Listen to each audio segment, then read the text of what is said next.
Welcome this morning to our presentation about first aid and injury response.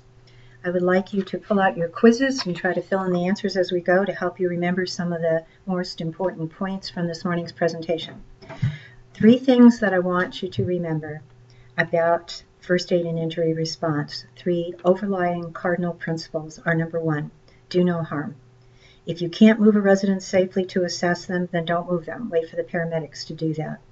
Number 2, the sooner we get 911 here, 911, and get some help in the building, get the paramedics here to be able to do their evaluations and to check on our residents, the better our response is going to be and the better care that we're going to be giving. So don't delay in calling 911 if you think we have a bona fide true emergency requiring paramedics to be here and transport to the hospital. And number 3, we've got to keep the doctors in our loop about first aid that we're administering and changes in residents' condition.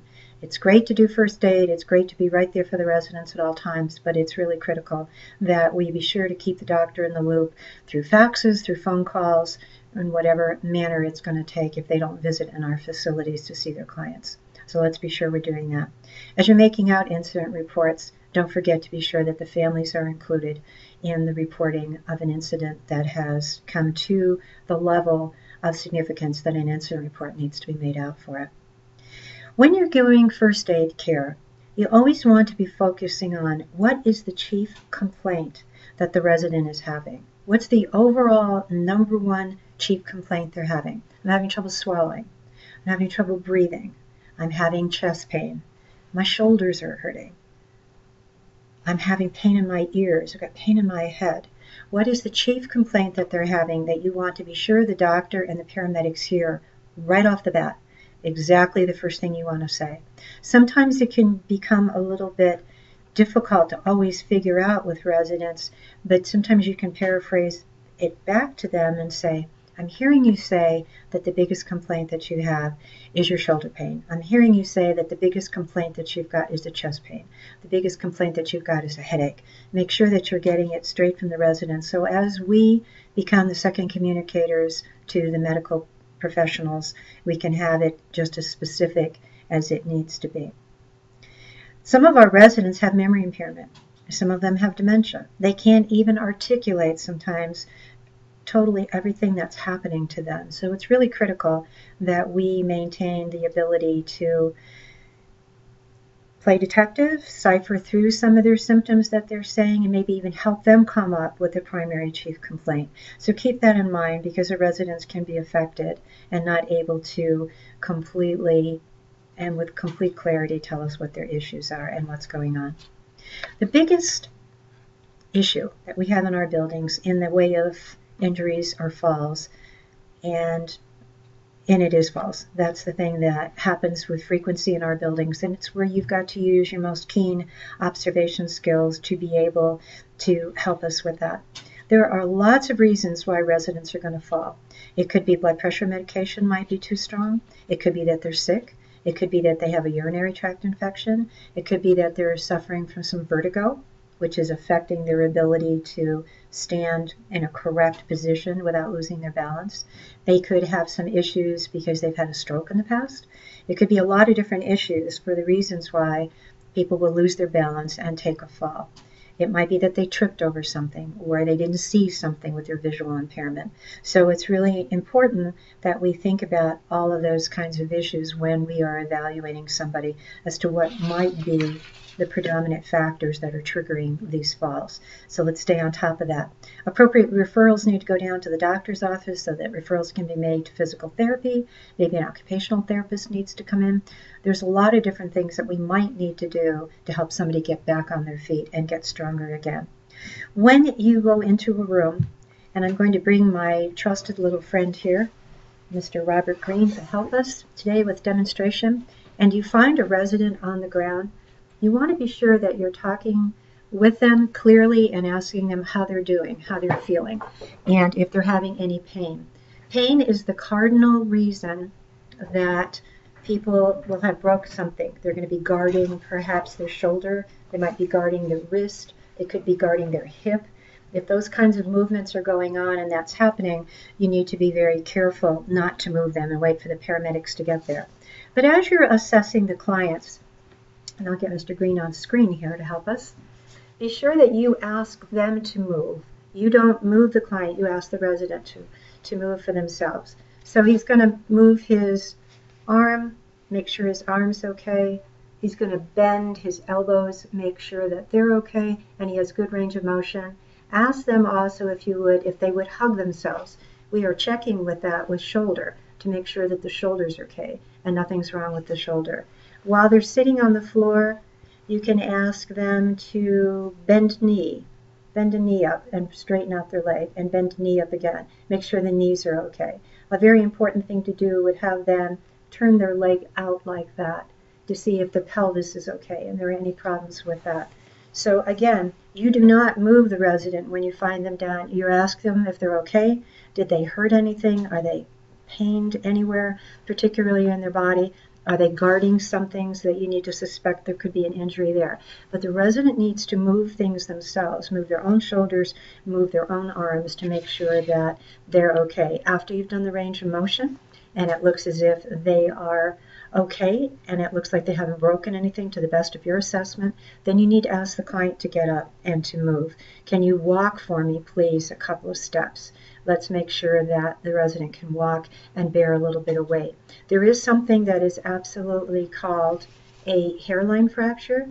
It is absolutely just a small little crack in the bones, very little. It cannot be seen on regular x-rays, but what will happen to the residents is they will eventually displace bones over time. So 1 to 2 weeks later, we could really see that they have a fracture and are no longer able to get up and walk the way that they could do before. I would like to also talk about lacerations. That's something that happens when the residents fall. They can get a cut and they can get a laceration, and it can be sometimes very long and it can sometimes be very deep.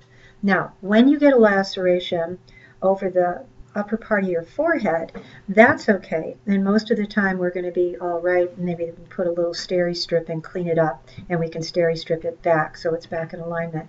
The parts of your body that bend, like around the eyes, like around the mouth, and any kind of joints where they're going to have any bending going on, it's absolutely going to require stitches. So remember, when you are assessing a resident, calling your managers to get directions from them, if it's on anything that bends or anything that has to have movement around like an eye or the lower part of the face, probably is going to require some stitches. Anything too long or anything too deep is also going to require sutures to be able to heal properly. If in doubt, call your managers and brainstorm together on the phones. Paramedics are great about coming out and trying to help you assess that way also. Be sure that when you are filling out the incident reports after the falls, that you let us know if you think there was a causative agent. They were sleepy, they tripped over a scatter rug, they lost their balance, they felt that they were dizzy. Anything that can help us that way can help us prevent another fall from occurring with the residents. So that's a good thing to do. Fill out your incident reports completely with what you found, what you did, and who you called. And the incident report format directs you exactly to answer each one of those questions on that procedural piece. Also, of very good importance would be to also put in a progress note. Again, that is the ongoing story of the resident's stay in our building. Like an incident report, unlike an incident report, it's ongoing and it stays in the record. But the incident reports are more tracking devices for the managers to stay on top of things that are helping her and occurring in their buildings that way. When you are going in to look at a resident, perhaps it's been a week, maybe 2 weeks after they've fallen, and you go in, and you should ever find a resident that has one leg shorter than another one, or if the foot is externally rotated away from the body, don't get them up. Be highly suspicious that the fracture has finally moved from a hairline fracture to a deeper one, and that this is going to require hospitalization and probably a paramedic transfer. If we try to move residents ourselves, or we allow families to move them when we're very concerned that they may indeed have a fracture, it can be very problematic for them, and we can actually do more harm. Always keep in mind when someone is falling that it's an ongoing process of evaluation. Very often we're going to see more than one fall. particularly if they've got a urinary tract infection and something else is going on at the same time.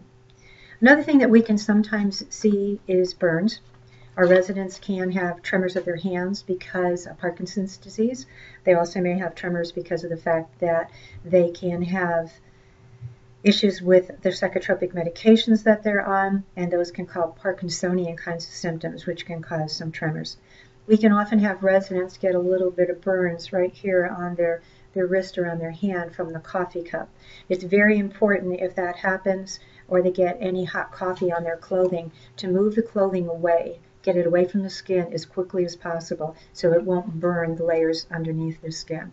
So you want to get clothing away that might be burned, and you want to put cold compresses on top of any part of their hand that was burned and keep them on until the pain is gone. Once the pain's gone, then that's probably the initial part of healing. I once had a client who had a terrible burn that occurred from a coffee pot exploding behind their back, and it absolutely went in all kinds of directions, and they had first and second degree burns all up and down their back. The second degree burns did turn into blisters, so you always want to be extremely careful never to pop a blister, to leave blisters alone, whether they're blisters on their feet from their shoes, blisters from something hot, blisters from the sun. You're never to pop a blister. That fluid that is inside of the blister is absolutely critical for interstitial initial healing, so you want to keep that fluid in there. When the body is done with the blister and the beginning healing has occurred, the body will break the blister at that point, and the water will be released. And still, don't rip off or pull off that protective skin. Leave it there. Believe it or not, we're kind of like snakes, and the skin will eventually be rubbed off and be diminished, and will actually rub away from the area that was burned, and it'll be a nice, clean, pinky skin underneath. And sometimes we've got to call the doctor. If it's more than a first degree burn, we've definitely got to call the doctor, because we're going to need some cream, some Silvadene, some kind of burn cream to help that skin to really recover and heal as strongly as it can. Once we have a burned area on a body, you'll always need to protect it from the sun. It'll always need to be covered up. It'll always need protected because of the fact that it's going to be fresher, newer, pinker skin, which won't have the same resiliency as the rest of the body. You want to cover blisters with Band-Aids. And again, if you've got blisters, you certainly need to be calling the contact medical doctor to be able to get some creams on there like Silvadene to help that heal up nicely. Another first aid response that we need for you to do is in the case of residents that have seizures that live in our building. There can be petit mal seizures where a client will be real still, won't move their eyes, but they've zoned out for a minute. They're not responsive and they can't answer you. We call those petit mals. And then we can have seizures where someone will actually shake on one side of their body. Just one side of their body will shake, an arm or a leg, and they'll have seizures. And they'll also not be able to talk to you at that time too. Those are called focal seizures. If they're having a grand mal seizure, that's when you're going to get shaking on both sides of the body, the right side and on the left side. You're going to get shaking like that, and the legs will be involved also. People will be incontinent, and they can fall to the ground. So if someone tells you, I'm going to have a seizure, and you've got enough time, you can safely try to get them on the ground on their side, so that if there is any mucus or any frothing from their mouth, it'll be able to very easily drain right out onto the floor and safely maintain a good airway for them. However, that's not usually the case. Usually we come in and we'll find a client sitting in a chair, and they may be already having a seizure or be having one in the bed. So if that is indeed the case, just stay with them to be able to brace them so they won't fall out of the chair and they won't fall out of the bed. Be sure to look at your watch. You want to time these. You want to know, was that seizure 30 seconds, a minute? Because it seems like an incredibly long time when you're at their side. So be sure to try to measure that. Anybody with an initial seizure who's never had one before is going to need to go to the hospital right away. If we have a resident living with us who's living with us because of their epilepsy, because of the number of seizures that they have, and because of oversight and protection that they need during those seizures, we may not be sending them to the hospital. It may be a call to their doctor to notify him on the frequency of seizures and whether or not someone might need to be able to go back to the hospital, or at the very least get their meds increased a little bit for the seizure activity.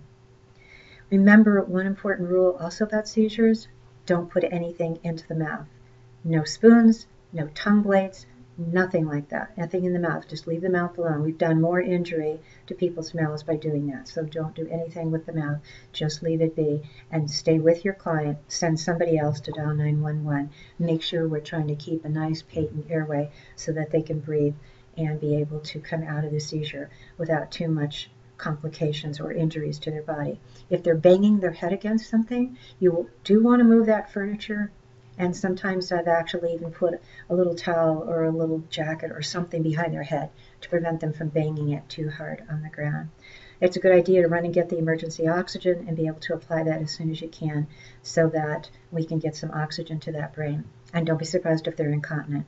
Sometimes what happens is we'll go in and find the resident incontinent and kind of out of it, and we don't even know that they've had a seizure, but we see this residual kind of behavior afterwards. So it's an important thing for us to keep an eye on and keep track of and be sure that we're communicating with the healthcare professionals about that. Nosebleeds happen, and they happen for a lot of different reasons. Some of our residents have medications that might dry out their mucous membranes entirely. It certainly happens during the winter months to many Americans that way. Sometimes we have to do some saline sprays to be able to keep the moist sinus tract for them to be able to help them. If they are having a nosebleed, it's really important you apply pressure as quickly as you can. You want to apply pressure on this soft cartilage at the bottom of the nose, not up here by the eyes. That won't do any good, but down here by the bottom of the nose. The resident may help you also by holding it like that. Normally 5 minutes. 5 minutes for a regular client who is not on Coumadin or on aspirin therapy or anything that's going to thin their blood.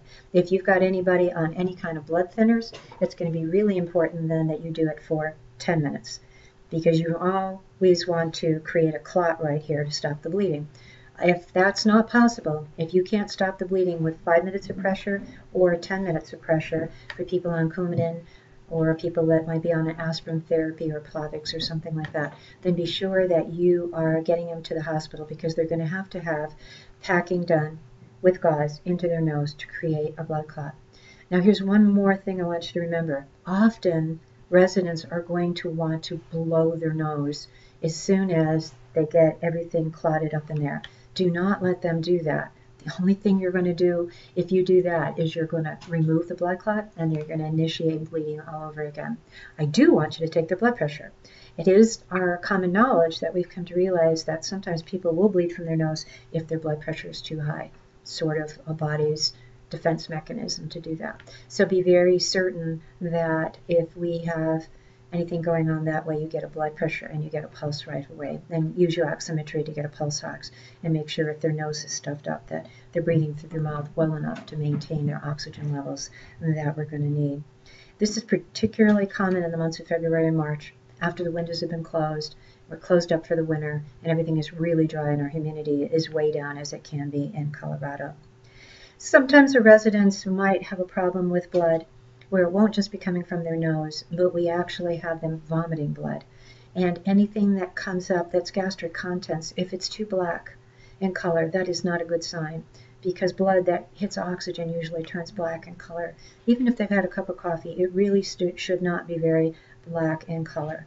So I want you to keep that in mind as you are taking care of residents. If you see this stuff in a towel or in a washcloth and it looks really black in color, you need to be highly suspicious that there is something that is going on in their stomach area. And of course we're going to have to notify the physician about that and get them straightened out just as quickly as we can. If you ever notice a resident has a problem where they are having dark tarry stools or black colored stools, that can be also an indication of bleeding. It's lower gastrointestinal bleeding. Stools should usually be brown, clay colored, green colored sometimes. Sometimes the things we eat like beets can make a difference, but for the most part you shouldn't be seeing black. If you are, there's only usually 2 causes for that. One of them can be that they're on iron, ferrous sulfate for a medication, but the second one could be that they're actively bleeding in their lower colon somewhere, and we need to get on top of that and get them to the doctor. I want to thank you for this version of First Aid and Injury Response, and we'll be following up with a second version in just a little bit. Thank you very much for paying attention and filling out your quiz. Have a good day.